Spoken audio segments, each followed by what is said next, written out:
Members of the Joint Assembly, I have the distinguished honor of presenting the President of the United States.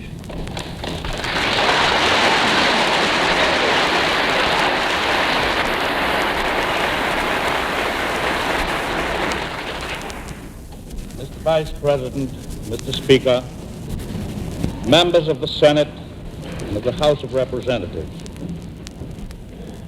these are ominous days, days whose swift and shocking developments force every neutral nation to look to its defenses in the light of new factors. The brutal force of modern offensive war has been loosed in all its horror. New powers of destruction, incredibly swift and deadly, have been developed, and those who wield them are ruthless and daring. No old defense is so strong that it requires no further strengthening, and no attack is so unlikely or impossible that it may be ignored. Let us examine without self-deception the dangers which confront us. Let us measure our strength and our defense without self-delusion.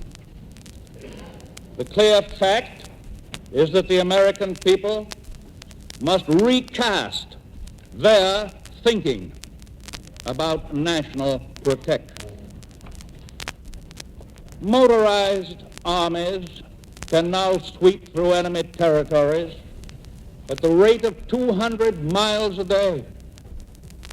Parachute troops are dropped from airplanes in large numbers behind enemy lines. Troops are landed from planes in open fields, on wide highways, and at local civil airports. We have seen the treacherous use of the fifth column by persons supposed to be peaceful visitors, persons who are actually a part of an enemy unit of occupation. Lightning attacks capable of destroying airplane factories and munition works hundreds of miles behind the lines are a part of the new technique of modern war. The element of surprise, which has ever been an important tactic in warfare, has become the more dangerous because of the amazing speed with which modern equipment can reach and attack the enemy's country. Our own vital interests are widespread. More than ever, the protection of the whole American hemisphere against invasion or control or domination by non-American nations has the united support of the 21 American republics, including the United States.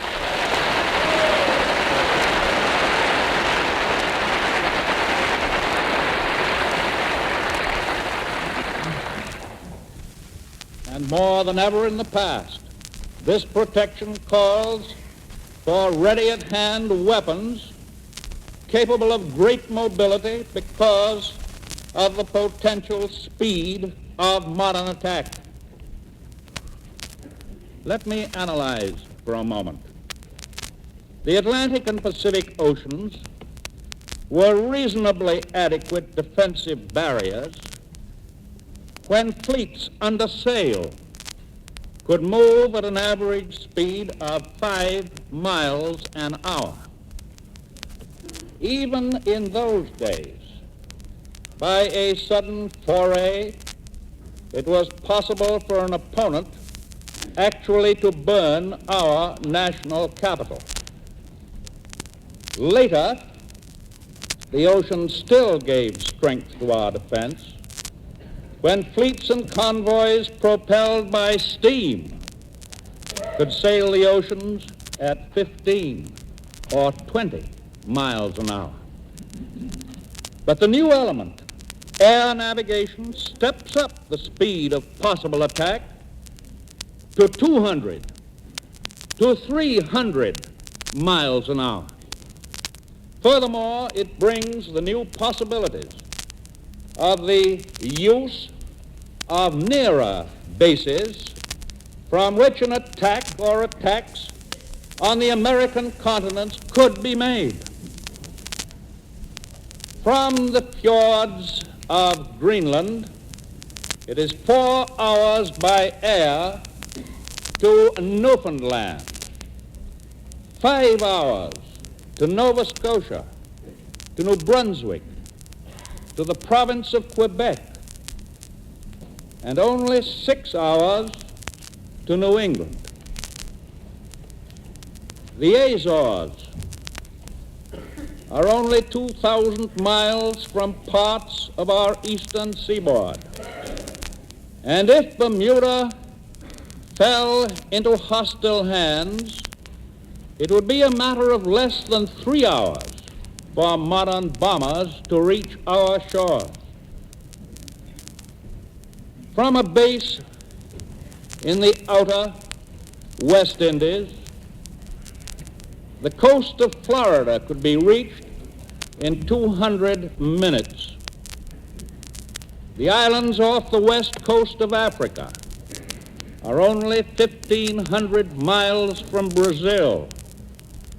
Modern planes starting from the Cape Verde Islands can be over Brazil in 7 hours. And Pará, Brazil, near the mouth of the Amazon River, is but 4 flying hours to Caracas, Venezuela. And Venezuela is but 2.5 hours to Cuba and the Canal Zone. And Cuba and the Canal Zone are 2.25 hours to Tampico, Mexico. And Tampico is 2.25 hours to St. Louis, Kansas City, and Omaha. On the other side of the continent, Alaska, with a white population of only 30,000 people, is within 4 or 5 hours of flying distance to Vancouver, Seattle, Tacoma, Portland. The islands of the southern Pacific are not too far removed from the west coast of South America to prevent them from becoming bases of enormous strategic advantage to attacking forces. Surely the developments of the past few weeks have made it clear to all of our citizens that the possibility of attack on vital American zones ought to make it essential that we have the physical, the ready ability to meet those attacks and to prevent them from reaching their objectives. This means military implements, not on paper. Military instruments which are ready and available to meet any lightning offensive against our American interest. It means also that facilities for production must be ready to turn out munitions and equipment at top speed. We have had the lesson before us over and over again. Nations that were not ready and were unable to get ready found themselves overrun by the enemy. So-called impregnable fortifications no longer exist.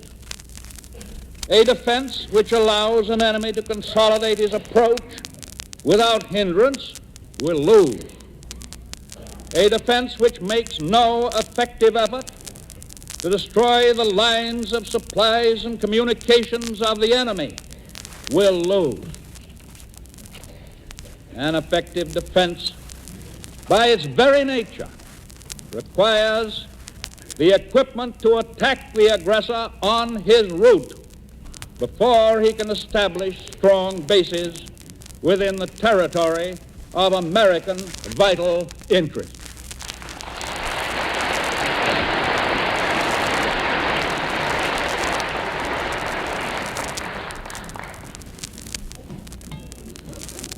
Loose talking and loose thinking on the part of some may give the false impression that our own American Army and Navy are not first rate, or that money has been wasted on them. Nothing could be further from the truth.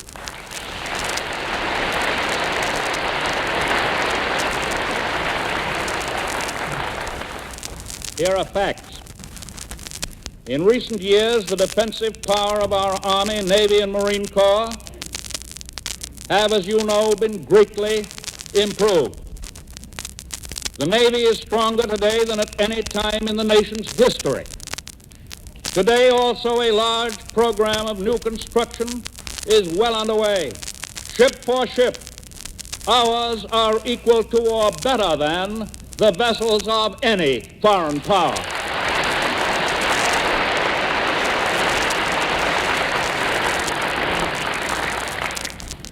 And the Army likewise. This may not be known, but it is a fact. It is today at its greatest peacetime strength in all our history. Its equipment, in quality and quantity, has been greatly increased and improved. The National Guard and the reserve strength of the two services are better equipped and better prepared than during any other peacetime period. On the other side of the picture, we must visualize the outstanding fact that since the first day of September 1939, every week that has passed has brought new lessons learned from actual combat on land and sea. I cite examples where naval ships have operated without adequate protection by defending aircraft. Their vulnerability to air attack has, of course, increased. All nations are hard at work studying the need of additional anti-aircraft protection. Several months ago, the use of a new type of magnetic mine made many unthinking people believe that all surface ships were doomed. Within a few weeks, a successful defensive device against those mines was placed in operation, and it is a fact that the sinkings of merchant ships by torpedo, by mine, and by airplane are definitely much lower than during the similar period in 1915. Combat conditions have changed even more rapidly in the air. With the amazing progress in the design of planes and engines, the airplane of a year ago is out of date now. It's too slow. It is improperly protected.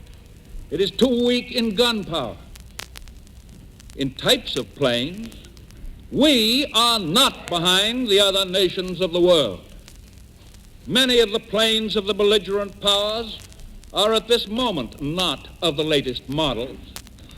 But one belligerent power not only has many more planes than all their opponents combined, but also appears to have a weekly production capacity at the moment that is far greater than that of all their opponents.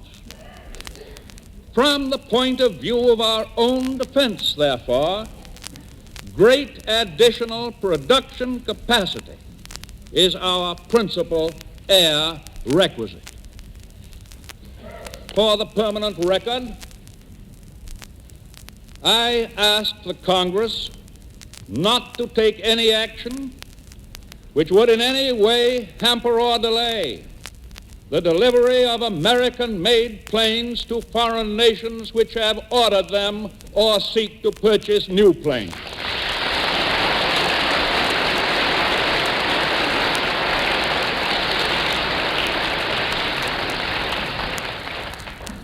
That, from the point of view of our own national defense, would be extremely short-sighted. During the past year, American production capacity for warplanes, including engines, has risen from approximately 6,000 planes a year to a good deal more than double that number, due in greater part to the placing of foreign orders here. Our immediate problem is to superimpose on this production capacity a greatly increased additional production capacity.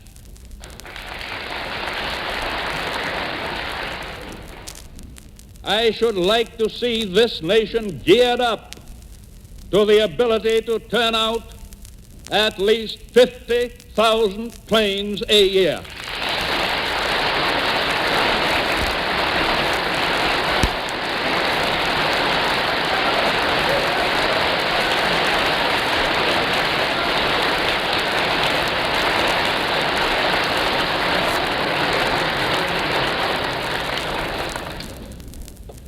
Yes, and I go further. I believe that this nation should plan at this time a program that will provide us with 50,000 military and naval planes.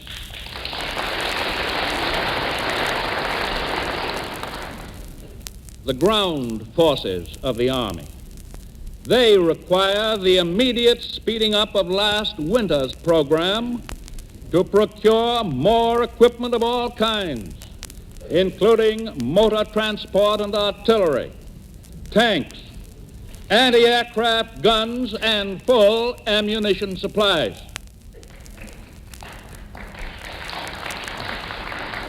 As you know, it had been planned to spread these requirements over the next 2 or 3 years. We should fill them at once.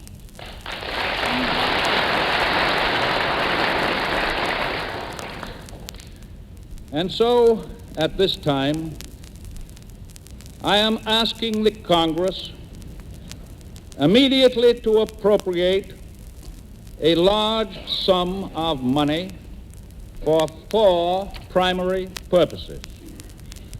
First, to procure the essential equipment of all kinds for a larger and thoroughly rounded out Army. Second, to replace or modernize all old Army and Navy equipment with the latest type of equipment. Third, to increase production facilities for everything needed for the Army and Navy for national defense.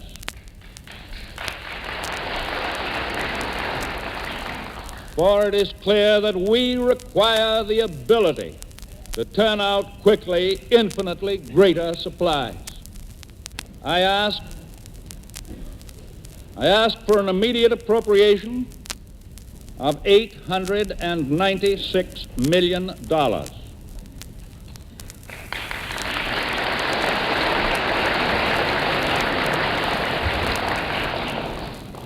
And may I say that I hope that there will be speed in giving the appropriation.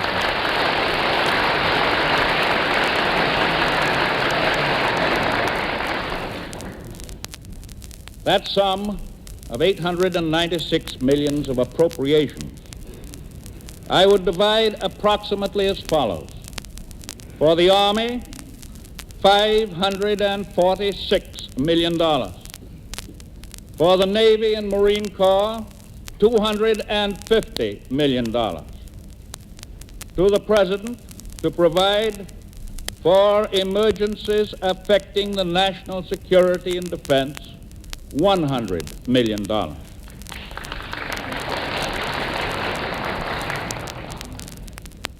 And in addition to the above sum of appropriations, I ask for authorizations for the Army, Navy, and Marine Corps to make contract obligations in the further sum of $186 million, and to the President for additional authorization to make contract obligations $100 million, or a total of authorizations of $286 million. And it is my belief that a large part of the requested appropriation of $100 million and the requested authorization of $100 million to the President will be used principally for the increase of production of airplanes, anti-aircraft guns, and the training of additional personnel for those weapons.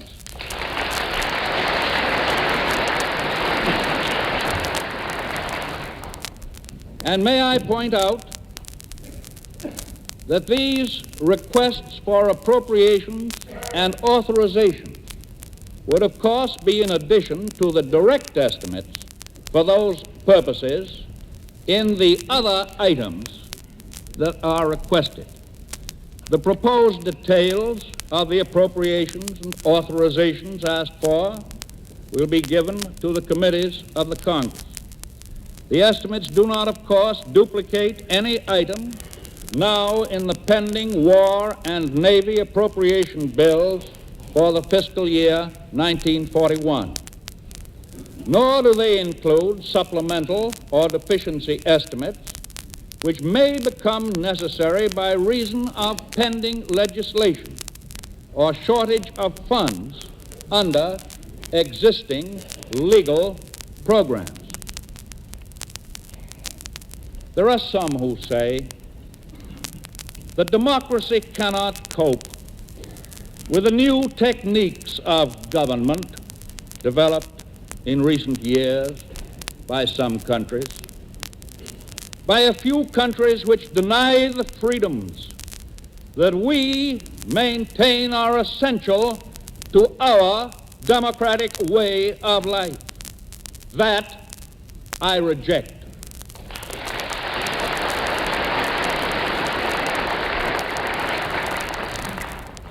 I know that our trained officers and men know more about fighting, know more about weapons and equipments needed for fighting than any of us laymen.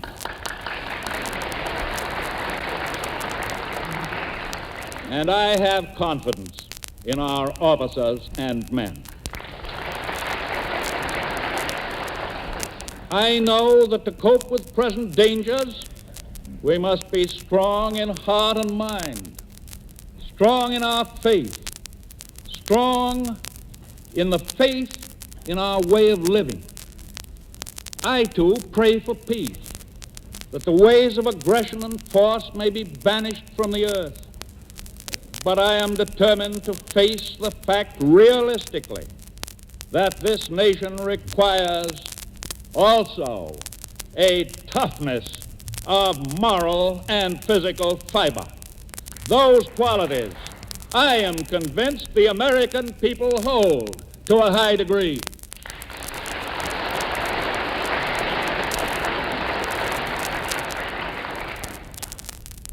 Our task is plain.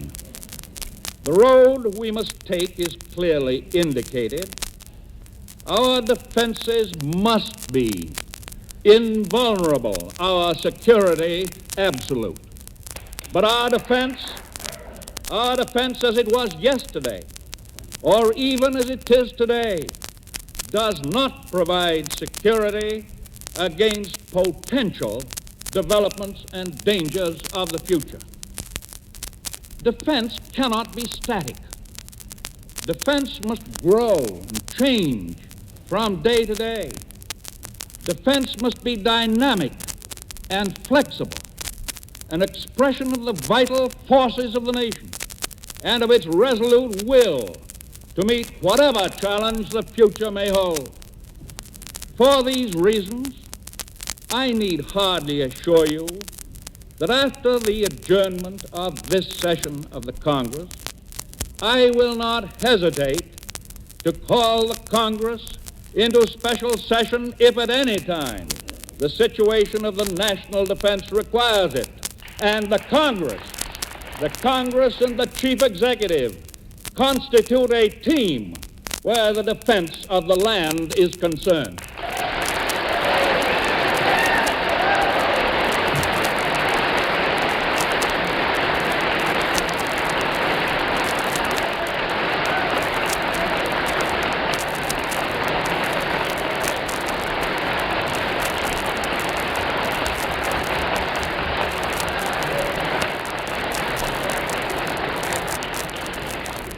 Our ideal, yours and mine, the ideal of almost every man, woman, and child in the country. Our objective is still peace. Peace at home and peace abroad.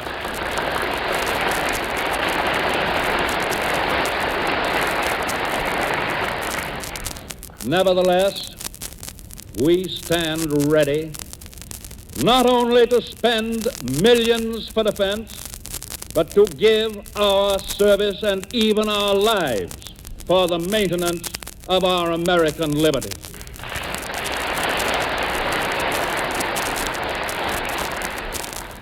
Our security is not a matter of weapons alone. The arm that wields them must be strong, the eye that guides them clear, the will that directs them indomitable. These are the characteristics of a free people, a people devoted to the institutions they themselves have built, a people willing to defend a way of life that is precious to them all, a people who put their faith in God.